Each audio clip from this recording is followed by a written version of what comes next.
Hi, my name is Victoria. I'm fat, but no one tells me that because no one talks to me. Yes, it's true. I have a very strict father. My mother hasn't lived with him for years, but we keep in touch. Do you know why he didn't ask me to live with him? Because I'm not perfect, and I became that way because of my attention deficit disorder. Do you know what that is? Google it. It's on the top of the teenage list. My dad's been on the force for years. Of course, he was used to strict discipline, something my mom and I never saw. Dad always ate strictly according to a menu, in certain grams, and he always woke up at 5 a.m. and ran around town until 7. Has a black belt in martial arts, is slim, tall, and perpetually scowling. But strangely enough, I still loved him, for nothing, and I wanted to win his favor in any way I could. At the age of 6, I started boxing. I was kicked out because of my weak arms and big appetite, and at 7 I went to swimming because my father loved swimming. But I never became friends with water. At the age of 8, I decided to get into art. I went to the piano because my father loved to listen to classical music before going to sleep. The teacher there told me that my fingers were too thick and too clumsy. When she said that, I thought I was going to fall through the ground. My too perfect father had raised a too unideal daughter. My parents put me in front of the fact, informed me of the divorce, and my mom told me my dad was leaving. They didn't ask me, who would you want to stay with? Although at that point, I already had a say in the court. You don't think I loved my mom? It's just I wanted my dad more. The idea that my father abandoned his loser of a daughter has carried through to my entire adult life. Where did it get me? Bingo. Here. To you. When I graduated high school, I decided to go to the police academy. I was smart, but my body was no match for my intelligence, and physical fitness is important in the police force. I was kicked out after my first interview when I successfully passed all my examinations in the disciplines but failed in physical education. With a bang and a bang. Literally. I somehow climbed up the rope and it came off. It was good that I fell onto the mats, but the landing was still loud and dusty. They sent me off to do abs, but I only did 3 of 80. On the tug of war, I lost my balance and the whole team lost because of me. And running? Oh yeah, that's my favorite. I ran maybe 100 meters and I was sweating. My fat was hitting my stomach and thighs. I couldn't run any further and fell over. It was at that moment that a familiar, tall figure appeared above me, obscuring the sun. "Father?" I asked and jumped up from the ground. What are you doing here? I thought you were away." Dad looked at my uniform, curled his lips, and said, "Yeah, I just heard about your admission and was surprised. And then I heard you passed and was even more surprised. But I can see that you're going to get kicked out of here." I stood up in front of him guiltily and began to say that this was not all, that I would try, that I wanted to study here. But my dad just pursed his lips. The coach signaled for me to get the hell off the field. In the handler's office was me and my dad. The supervisor knew my dad. Everyone knew him. He was embarrassed to say that I didn't pass, but we figured it out. "Go home and read something. You're a smart girl, but this academy isn't for you. You're always bad at new things. You like to read and cram. Wouldn't you rather be a teacher? There's still time to get into other places." I was offended. I lost his demands again. I went home and got depressed. I didn't want anything at all. But then the college called me again and told me that a place had opened up and that I had a shot at getting in again. I had to get there, lose weight immediately, and train hard. My father would be taking the exams this time when he got back from his business trip. That's when I set myself a goal, gritting my teeth. My fellow cadets laughed at me. Everyone whispered that I was only hired through connections. None of them had any idea that I had a hell of a time ahead of me. I was so hungry for food. That same day, we were served vegetables, meat, and pasta for dinner. All I ate was 1 cucumber and drank water. Morning started there at 6 o'clock, but I would get up at 5 and start working out while no one was there. I drank a lot of water. My stomach was going crazy. In my dreams, I saw fried chicken, salads with cheese, butter, grilled sausages, burgers, and sodas.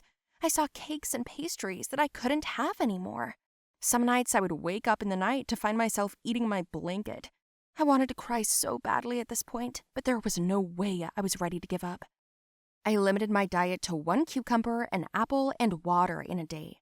I didn't eat anything else. I used to get really weak during workouts, but then I would recharge and it would go away. At first, my stomach hurt too, but then even that went away. After a week, I went on the scale and realized that I'd lost almost half of the extra weight, 10 kilograms. In my joy, I went to the bathroom to wash my face, but my eyes got blurry. I lost consciousness. I then woke up in the nurse's station. "Victoria, are you all right?" the supervisor asked, and I couldn't even answer. "You had a hunger faint. Aren't you eating anything? The guys say you've been sitting with a tray full of food for lunch and dinner for a week now."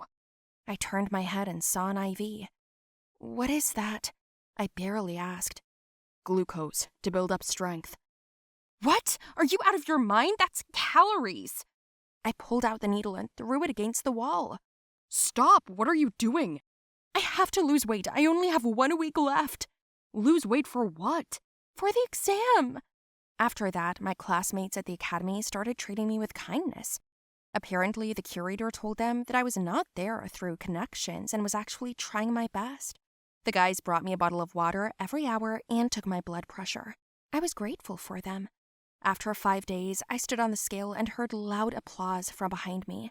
The guys shouted that I was great. Another -9 kilos, but that was not all. I had to lose another 1 kilo at least. "You have shortness of breath and you're pale. Go lie down. Stop being stuck in the gym." "It's okay, I can do it." Sweat was dripping off of me. "There is an exam tomorrow. I have to." "You look sick. You hardly sleep or eat. You can't do this." I have to prove this to him, that I can, that I'm not a loser, that I'm his daughter." There was so much pain and resentment inside me. I didn't even notice the curator hugging me. She just patted me on the back and forcefully sent me off to sleep. The day of the exam came. In the morning, my father arrived. By 8 o'clock, everything was ready for the exams. First the tests, then the criminal law questioning, and after, the physical exams. After the tests, I felt dizzy. The counselor was looking at me anxiously, but I pointed a finger at her to keep quiet. First, there was the running. I had to cover a distance of 9 kilometers without stopping. At first, it was okay, but then my eyes started to go dark. On the way, I poured water on myself to bring me back to my senses a little and ran on. My father was watching me. I could see it from under my cap. "I'm going to pass out," I told myself, but I looked at my father and his pressed lips, clenched my fists, and ran on, even though my legs wouldn't listen. I passed this stage. Next, I did 80 presses as I was supposed to do them in the time allocated. 50 push-ups, a 4-minute bar, the skipping rope 200 times. I had tears in my eyes, my stomach hurt, and I had a huge lump in my throat, but I continued. "Go have a drink of water. You did very well. Now go to the hospital." "One more exam to go." "Are you crazy? You have no strength. It's arm wrestling. You need strength and muscles. You don't have any." "I can do it." I went out first. A crowd gathered around me and my opponent. "Come on, Victoria, do it!" my classmates shouted. "Where is my opponent?" I asked with the last of my strength, and then my father came out into the center. "I'm here," he said. The crowd froze, and so did my heart. I tried to say something, but my father said so succinctly, "Afraid you'll lose again?" I said, "No, sir, I'm worried about your hands." And he said to me, "Stand down, cadet." We leaned down face to face. He squeezed my palm so hard I almost squeaked. The fight began. The handler clocked in. 3 minutes later, my father was clearly surprised. He tried to twist my hand, but I stood my ground. I cried out in pain in my body, pain in my arm.